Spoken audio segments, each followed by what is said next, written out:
હમણાં રાજકોટના સાપર ખાતે ગોપાલ ઇટાલિયાજીની જનસભા યોજાઈ।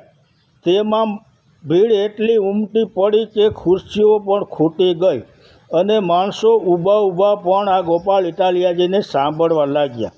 પરંતુ હવે એવું લાગે છે કે આ ગોપાલ ઇટાલિયાએ ચારેય બાજુ હાવેણો ફેરવી દીધો અને કેટલાક ભાજપના નેતાઓ પણ હાવણો હાથમાં લઈ લીધો, કેમ કે તેઓ પણ પોતાના વિસ્તારમાં રોડના ખાડા બૂરવા લાગ્યા, કોઈ સભાઓ કરવા લાગ્યા અને કામે લાગી ગયા। ગોપાલ ઇટાલિયાએ હાવણો ભાજપના નેતાઓમાં પણ પકડાવી દીધો એવું લાગે છે।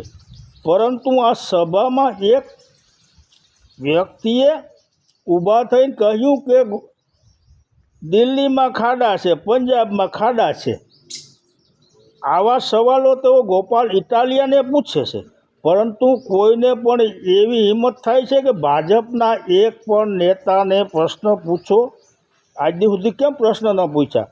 આજ દી સુધી ખાડા તો ચારે બાજુ હતા અને સભાઓ પણ ભાજપના નેતાઓની થતી હતી, પરંતુ કોઈએ હિંમત ન કરી, કેમ કે કોઈને ભાજપના મંચ સુધી પહોંચવા પણ દેવામાં આવતા નથી। જ્યારે આ ગોપાલ ઇટાલિયા તો દરેકના હાથમાં માઇક આપે છે, તમારે જે કહેવું હોય તે કહો, જે મને પ્રશ્ન પૂછવા હોય તે પૂછો, અહીં તો બધી છૂટ છે।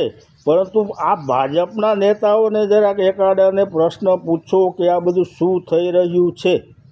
જય માતાજી।